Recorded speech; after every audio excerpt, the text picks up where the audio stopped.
Hello and welcome to the finale of the Formula Meme Championship. We're here in sunny Austria. Sam Hirani had a nightmare last time out at the Circuit de Gilles Villeneuve, whilst April Dillon went on to secure a comfortable victory. But this means the two teammates head into the final race of the season with just 1 point separating them, and it's a winner-takes-all scenario. However, Hirani qualified down in 8th position after failing to get a clean run-in, and April Dillon qualified on pole. Who's going to be the champion at the end of this race? It's anybody's guess, but one thing's for sure, it's going to be very, very entertaining indeed. Hello and welcome to the Österreichring for the final round of the RlyR Racing Formula Meme Championship. I'm Chad Chumley and alongside me as ever, Tom Brooks. Thank you very much there, Chad. Yes, an enthralling season it has been in the RlyR Racing Formula Meme Championship, and a dominant victory last time out as well, especially by April Dillon, has propelled her to the top of the championship standings. That means that she starts from pole position in this race. It's looking to be very, very interesting. Lee Harrison on row 2, Tom Bellingham alongside him, so Harrison having a good run in the last race despite everything. Dan Thorne will start at the head of row 3, Neil Hitley in the number 13 will be alongside him. Bjorn Golder will start on row 4, the German. Sam Hirani not too far behind considering his problems in the last race at Canada. Row 5, James Lambert and Matt Davies, number 91 ahead of number 85. Pete Walker on row 6 ahead of Sam Hill. And then row 7 will see Tom Kowalski, the Polish driver, headed by Campbell Wallace, the Scotsman, and the number 64. Row 8, Arunas Linkevicius, the Lithuanian, and Alex O'Dell, the number 23 lineup. O'Dell, of course, who has failed to finish a single race this year. Row 9, Charlie Marriott, the 147, and Luke Mason for Two-Tone Racing will line up there. James Price-Harper, the number 78, will be all the way back on row 10, so he's got a tall mountain to climb on. We'll be hoping for a lack of incidents. Row 11, Craig Woolard and Tom Alderton rounding out the grid here today in Austria. Yes, and the Österreichring, well known, it's ferociously fast, straight out into the Austrian countryside. Loads of undulation changes. The only slow part of the track really is the chicane at the first corner, which was put in for namby-pamby safety reasons a few years back. But we're expecting lots of slipstreaming battles in this event. Yes, indeed, a circuit length of 3.692 miles, 18 turns and 11 laps for the drivers to negotiate. And there is Sam Hirani. It's going to be very, very interesting to see how he fares, starting the race from way down in that position.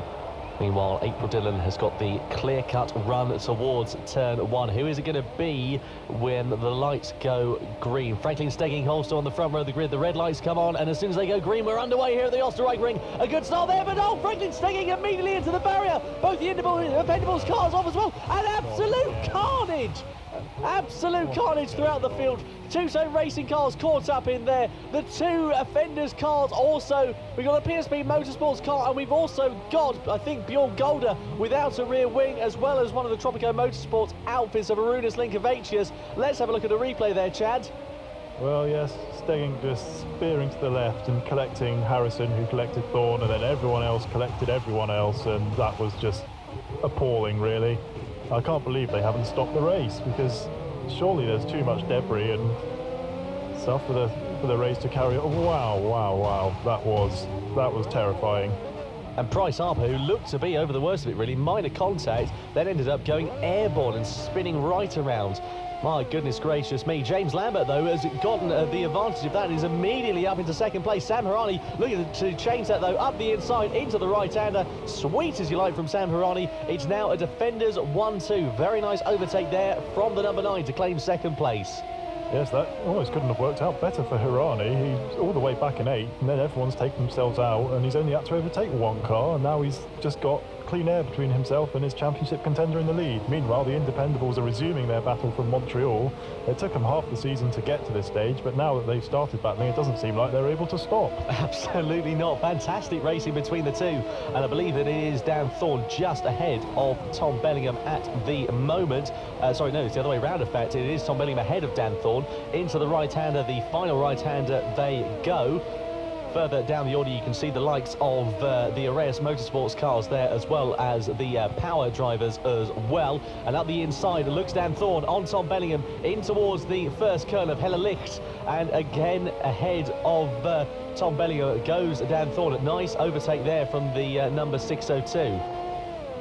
Yes, the problem now is that Bellingham's going to be in his slipstream, and I'd be surprised if Thorne's still ahead by the next corner, and indeed out pops Bellingham, and there he goes through. Oh, a bit sideways, lovely car control from the number 33, and now Thorne is in Bellingham's slipstream, and we might see another position change again. Expect to see lots of this at this very fast racetrack. Yes, indeed. Heading down the hill they go, and immediately, look at that, Dan Thorne tries to get the advantage, heading up the inside in towards the right-hander, and he's done it even before the corner. Fantastic overtake around the outside. Through the left-hander they went, and immediately Tom Bellingham tries to fight back. This is going to be a race-long battle between the Independables, and I have to say we're very, very much looking forward to it here in the commentary box.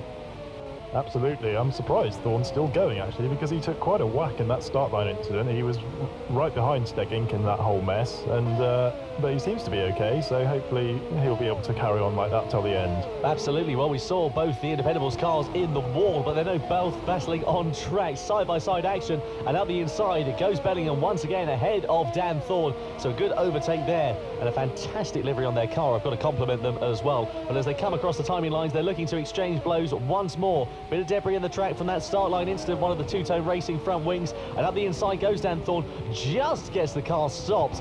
Into the first corner they go, and a nice, clean, simple as you like overtake from Dan Thorne, just ahead of Tom Bellingham. Yes, at this stage I've got to wonder whether they're actually working together to use each other's slipstream to try and catch James Lambert up ahead of them. It would certainly be easier than them battling, and it doesn't look like they're particularly defending from each other, so they're very good friends and good teammates, so I do wonder if they've talked about this pre-race and are executing a plan. Indeed, side by side once again between the two cars. Looking forward to seeing how they get on. It's still April Dillon, as far as we're aware, out in front, leading the race compared to the likes of Sam Hirani, and I think Franklin Steg Inc, of course, who's further down the order, will surely be on some form of a recovery unless he has retired. So we'll wait and see how things go therefore. But the turbo power cars catching people out, and oh, very, very wide there from Tom Bellingham out of the hairpin they went, and unfortunately he has lost all of that ground he made up, and the Independables battle ceases to be, unfortunately, here at the Österreichring. It was great whilst it lasted, but unfortunately I think just a little bit too eager on the power. Meanwhile, there, Chad, out in front, Dillon versus Hirani once again. Yes, Hirani's really caught up to April Dillon. He's got the bit between his teeth. He's been on the back foot ever since the opening stages of the Montreal race, and now he needs to take the lead and win this race if he wants this championship. Absolutely, he's got a great run though as they come through the Flatterslag and in towards the Sebring-Auspuff curve.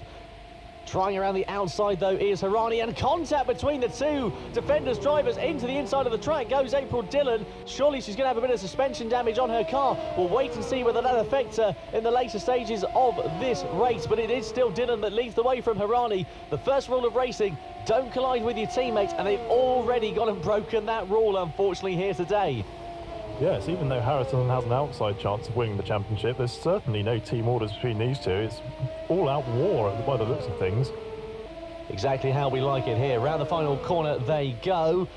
Oh, sorry, round the final corner, I should say. Round the last few corners. All the final corner looks very, very similar to the Bosch curve. But the Rindt curve, of course, being the final corner. Through the left-hander they go.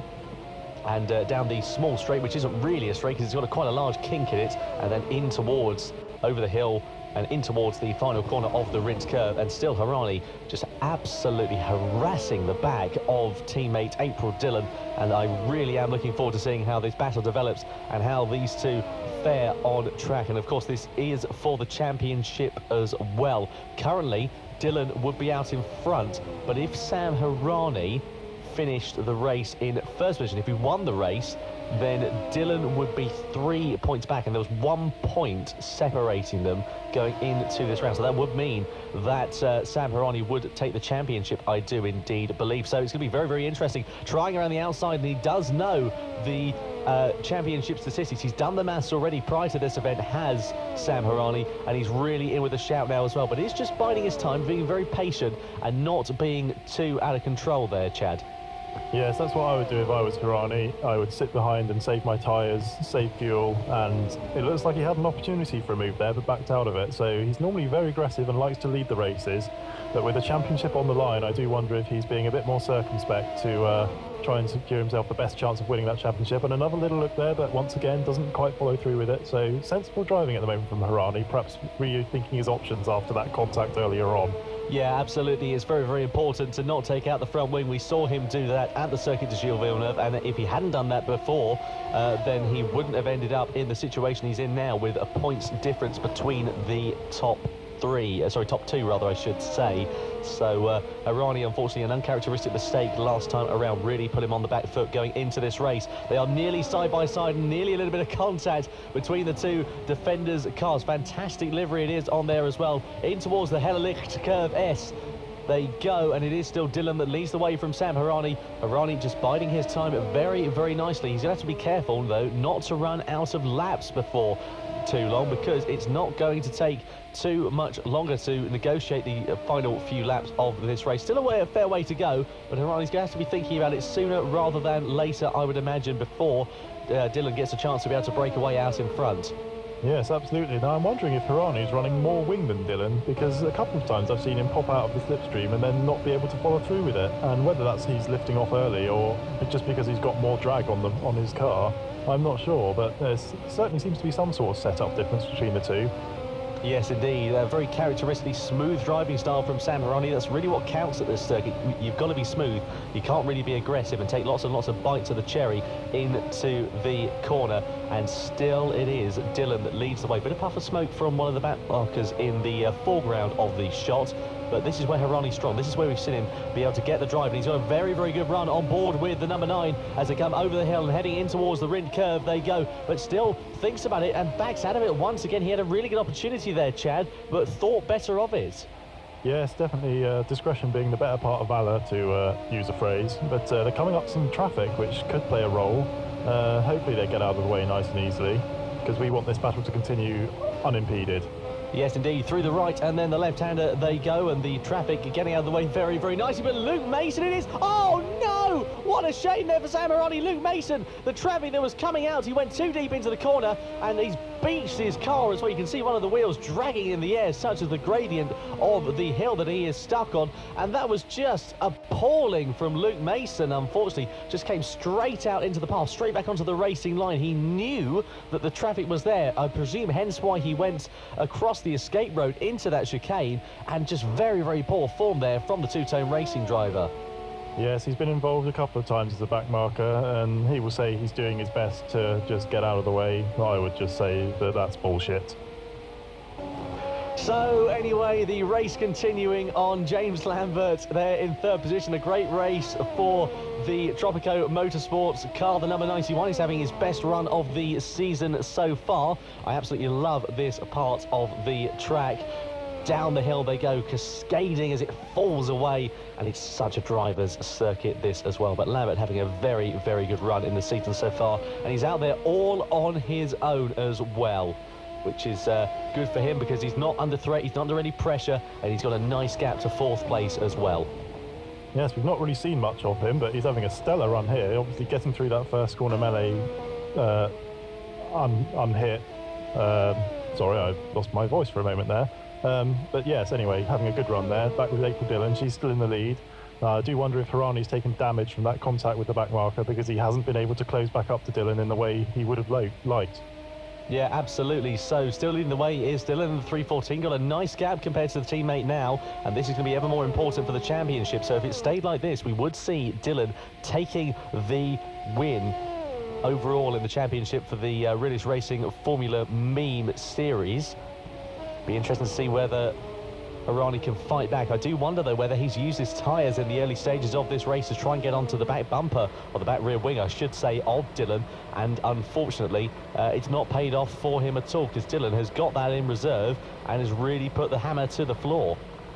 Yes, absolutely. She's driving brilliantly at the moment. At this point, I would normally mention about how the pressure of potentially winning a championship can come into effect, but both Dylan and Hirani are experienced campaigners, and I'm sure that won't be an issue for them. Meanwhile, we've got the two PSP cars in 10th and 11th having good runs. They've obviously escaped that first corner start line crash as well, and running well. Indeed, a very sort of fond metal-esque livery on that car, a footwork-esque livery on that car as well. Slightly different, you can see, between the two, and one going past the other. So Niall O'Connell getting himself ahead of the number 85 in towards the first corner they go. A nice, clean overtake there.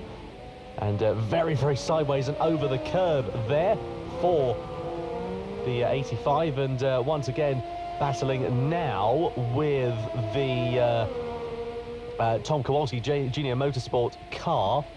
But yes, Niall O'Connell and Matt Davies having a interesting run in this race so far. But yes, Matt Davies unfortunately having a trip over the curb, and that's lost him another position to the Junior Motorsports outfit. But still out in front, Dylan leading the way very comfortably, very calm and very controlled as well. Only a mechanical failure really would stop her now from victory in this race and victory overall in the championship. But Hirani trying everything in his might, fastest sectors, fastest laps, but still not quite enough to be able to catch up to the pace of Dylan.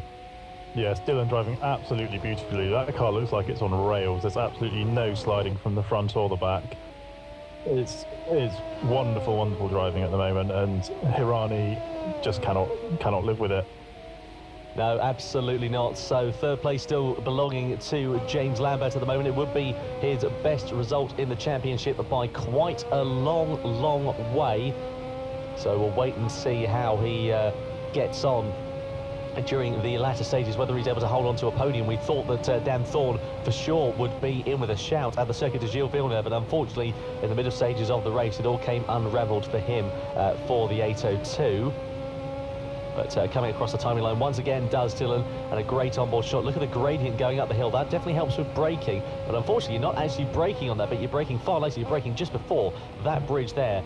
Such as the deceleration of these cars through the left, and then the right-hander they go.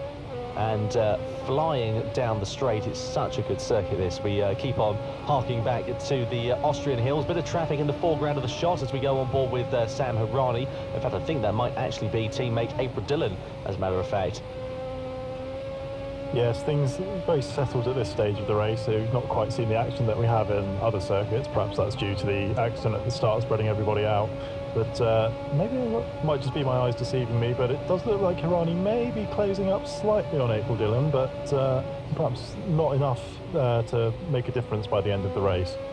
Well, plenty of time for things to change. Oh, I say plenty of time for things to change. Not actually that much longer at all. Just a few laps left worth of racing. So Hirani's really going to have to hope for a bit of a miracle for Dylan to be able to lose that victory and then in turn lose the championship. But we've seen incidents aplenty throughout this 4-race series, so there's plenty of time for things to change. Over the hill and in towards the Rint curve they go. And still Hirani looking very calm, very controlled and very, very comfortable behind the wheel of his car. And again, we start the final lap. So it is looking to be April Dillon's race to lose as they come in towards the first corner for the final time, Chad. Yes, but there is some traffic up ahead, and I think that's Arunas Linkevicius in one of the Tropico cars, yes, and there's someone else further up the road. Now, I wonder if they're going to be a factor in this race. Well, let's wait and see how things go. Anything can happen in motor racing, and it usually does. There aren't really any slow corners to get caught behind these drivers here. It's just the turbulent air, really, that will affect the likes of April Dillon and Sam Hirani, of course, to a lesser extent, I should say, rather. Linkevicius still interlocked in a battle with Matt Davies. These guys not even battling for a top 10, but Linkevicius trying any which way he can, trying to get it up the inside. They'll still have another lap's worth of racing if they don't get lapped, but he does get lapped. Oh, no! My goodness! Oh, what a thing to happen! April Dillon on the final lap of the race. Matt Davies just lost it coming out and speared back onto the track, and that means that Sam Hirani takes the lead and April Dillon is without a front wing. Oh my goodness me, there couldn't be any more twists. There we go. The back markers coming into play once again, as they have so often in this championship, and that looks to have gifted Hirani the championship. On the final lap of the final race in this championship for the Formula Meme Championship, Sam Hirani will think all of his Christmases have absolutely come at once. Number 9, Sam Hirani, comes across the line to take the victory here at the Österreichring and take the championship as well. What a race it is indeed. From the Defender's driver, luck was really on his side. April Dillon consoles her championship in second position and will get 6 points on the board, but I think, given the math, that it will be Sam Hirani, the 2015 V8 Australia Cars champion, that will take the Realist Racing champion, and I think that must be Dan Thorne in the background going straight into the barrier. Here's the incident then from Linkevicius' point of view. Oh, was there contact between the two? No, it was just Matt Davies losing the rear. I think there might have been a slight tap. Yes, there was. And then, yeah, no traction, no grip, and then nowhere to go for anybody. Nothing Matt Davies could really do about that, and he will feel awful having just affected the outcome of the championship in such a way, and he didn't even mean to do it. That's tragic for April Dillon and Matt Davies, but Sam Hirani, I don't like to say he'll be laughing inside. Well, actually, he will be. He's the kind of person who will be laughing, but he fully deserves it. He's been an excellent driver, and there's the race results. Indeed, 3.7 seconds, the eventual gap between the two Defenders driver. What a race and what a season we've been treated to here for the Realist Racing Formula Meme. James Lambert, commendable podium there in third position. Tom Bellingham getting some good points on the board, I should say, for the Independables. Pete Walker rounding things out in terms of points. Craig Willard not too far behind in seventh. Tom Alderson ran about a minute back of proceedings in eighth. Niall O'Connell ninth. Tom Kowalski was 10th.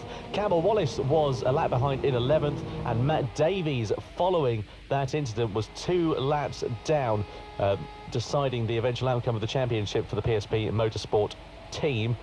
Rudis Linkevicius 13th, Luke Mason 14th, Price-Harper failing to finish, Sam Hill also failing to finish, and so on and so forth down the order. But what a championship it has been there, Chad. Unbelievable. Yes, it's been superb. Because every race there's been action all the way through the field, and it's just been a pleasure to watch and commentate alongside you. Well, thank you very much. It's been a pleasure as well there, Chad. We look forward to hopefully having you back in the box at some point soon. Lee Harrison also failing to finish his first DNF of the season, and Neil Heatley likewise failing to come across the checkered flag for the Austrian Grand Prix. And we await for the final championship results and confirmation that there we are, Sam Hirani, the Realist Racing Formula Meme Championship by just 2 points compared to teammate April Dillon. Lee Harrison quite far back following that DNF, and he finished in third on 11 points. Franklin Stegging, following his start line dramas, only bagged 8 points all season and will finish in fourth. Further down the order, Lambert, Linkevicius, Heatley, Walker, Golder, and Woolard and Wallace also failing to score points, so 12th onwards failing to score in the Formula Meme Championship. Price-Harper, we wouldn't have thought that certainly going into this season there, Chad, but he didn't actually get any points on the board at all. No, lots of very good drivers not scoring points at all. We've seen driving from all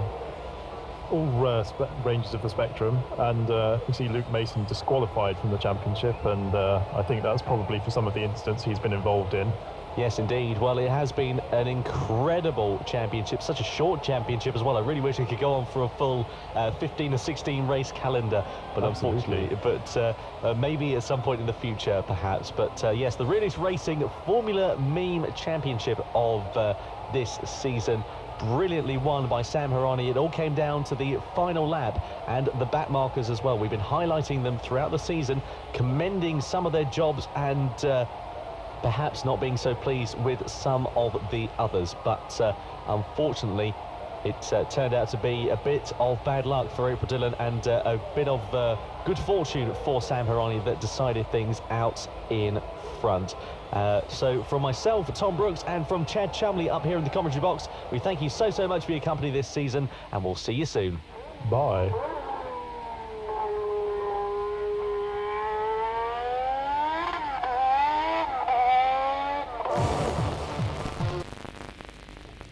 This is a 14B. This is a 14F. Are you blind? Who cares? I care.